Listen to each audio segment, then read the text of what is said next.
राधे राधे सभी दर्शकों का बहुत स्वागत है। आज जो चर्चा का विषय है, जो ज्योतिष के साथ साथ हम कुछ स्पिरिचुअल लर्निंग करेंगे कि कई बार हमारे जीवन में बहुत सारी समस्याएं होती हैं जब हम ज्योतिष को कंसल्ट करते हैं। ज्योतिष मंत्र, व्रत, विधान, बहुत सारी चीज़ें बताते हैं, हम करते भी हैं, लेकिन उन चीज़ों का श्रेष्ठ फल नहीं मिल पाता। उसके पीछे बेसिक कारण क्या है? बहुत सरल शब्दों में कहूँगी कि मैंने जो भी सीखा अपने जीवन में वो किसी किताब से नहीं सीखा है, अपने निजी अनुभवों से सीखा है।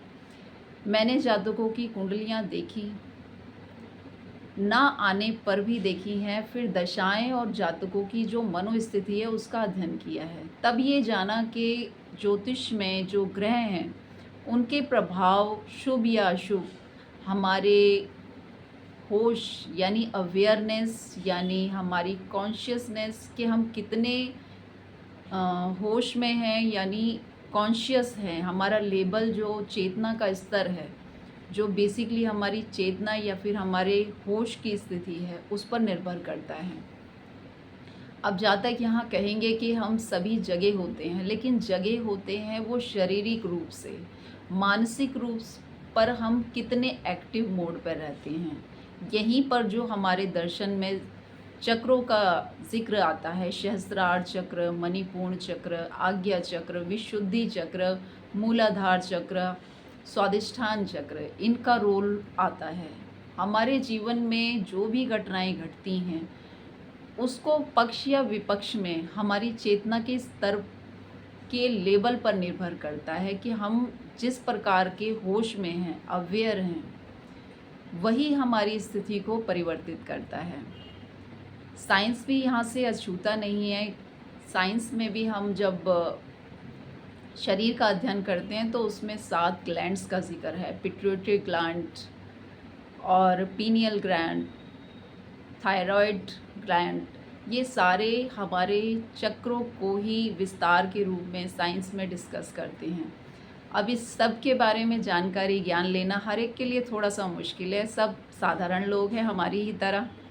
तो इसका जो एक बेसिक चीज़ है वो है हमारा स्वर विज्ञान, जो कि हम स्वर यानी जो हमारी ये जो नाक है, इसमें दायां और बायां स्वर होता है, लेफ़्ट और राइट, एक टाइम पे एक एक्टिव होती है।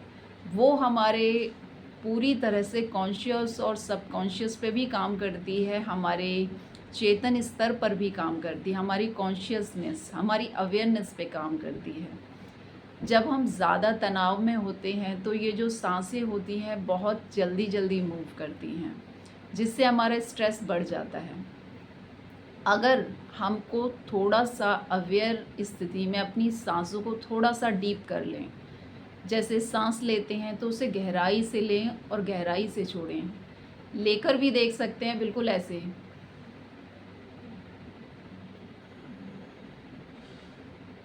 इस तरह से 5 सांसें लेने के उपरांत आप पाएंगे जो कि मानसिक स्तर पर शांति मिलती है। अगर हम लगातार इसका प्रैक्टिस करते हैं, लगातार प्रैक्टिस बिल्कुल ऐसे ही है किसी मंत्र का जाप। जब पूरे होश में अवेयर होकर हम किसी मंत्र का जाप करते हैं तो वो हमारे मेंटल लेवल पर काम करता है, और जब वो काम करता है तो हम उस कॉस्मिक एनर्जी से कनेक्ट कर पाते हैं।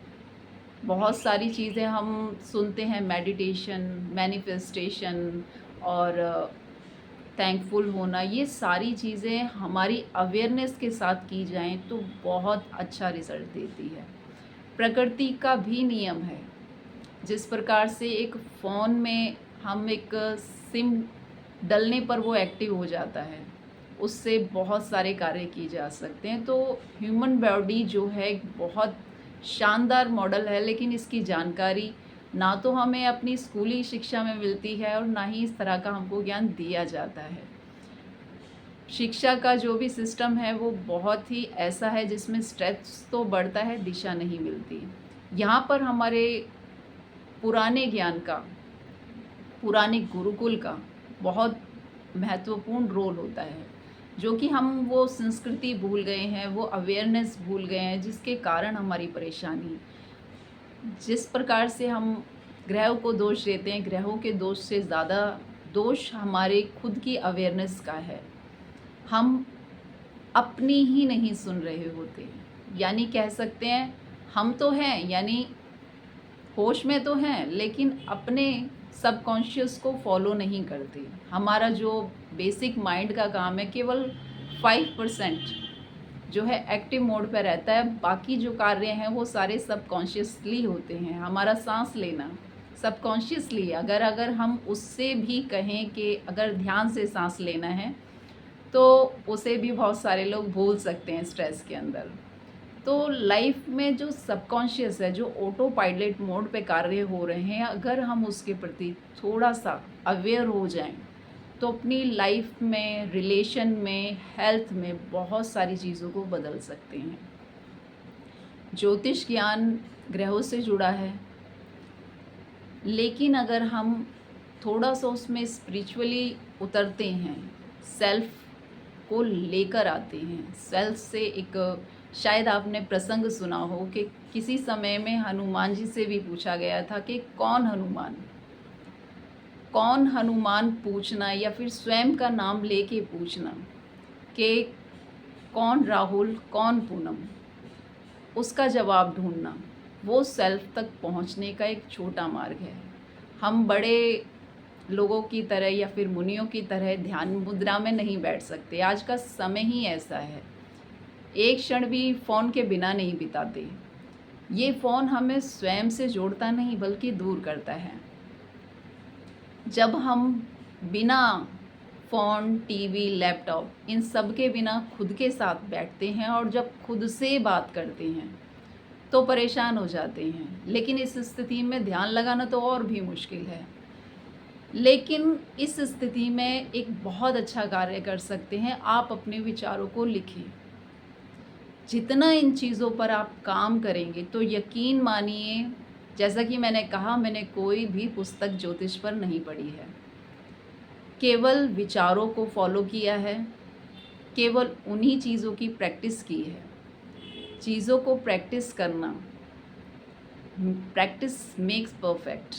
हर रोज़ हम बेहतर बन सकते हैं, केवल उस होश की ज़रूरत है, उस अवेयरनेस की ज़रूरत है। यदि हम उस होश में रहकर कार्य करते हैं, मंगल ग्रह साहस का प्रतीक है, लेकिन कहीं ना कहीं क्रोध का प्रतीक है, रिवेंज का प्रतीक है। साहस करेंगे तो आपका सेल्फ स्ट्रांग होगा, लेकिन अगर आप क्रोध करेंगे तो खुद का नुकसान करेंगे। गुरु जो है ज्ञान का प्रतीक है, प्रसार का प्रतीक है, लेकिन अगर गुरु के गुमान में, अहंकार में आ जाएंगे तो अपने ज्ञान की हानि करेंगे। हर पल सीखते रहना बुद्ध का गुण है। लिखकर सीखना, बोलकर सीखना, कम्युनिकेशन, जो कि बुद्ध जो है हमारी वाणी का प्रतीक है। वाणी के द्वारा हम अपने विचार दूसरों तक पहुंचाते हैं। कभी ये विचार किसी को कष्ट देते हैं और कभी किसी को सुख और शांति अनुभव कराते हैं। तो कितना महत्वपूर्ण है। ग्रह हो या किसी भी चीज़ को आप ले लीजिए, जब वो अवेयर होकर की जाती है तो उसका प्रभाव बदल जाता है।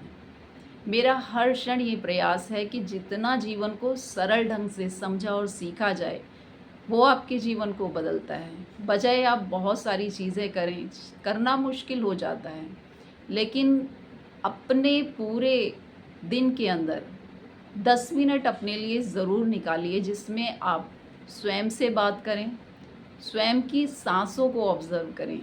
यदि वो स्वरविज्ञान की अगर जानकारी लेंगे तो बहुत शानदार रिजल्ट जानेंगे कि दायां स्वर चलता है तो आप क्या कार्य करें और बायां स्वर चलता है तो क्या कार्य करें। दायां मतलब राइट और बायां मतलब लेफ़्ट। लेफ़्ट जो है हमारी रचनात्मक क्रिएशंस, इमेजिनेशन, विजुअलाइजेशन को दर्शाता है। वहीं पर राइट जो स्वर चलता है वो हमारे एक्टिव मोड को दर्शाता है, एक्शन मोड को दर्शाता है। इसका बहुत प्रभाव रहता है। जब हम किसी से लेफ़्ट स्वर में बात करते हैं तो उसका प्रभाव सामने वाले पर सबसे अधिक होता है।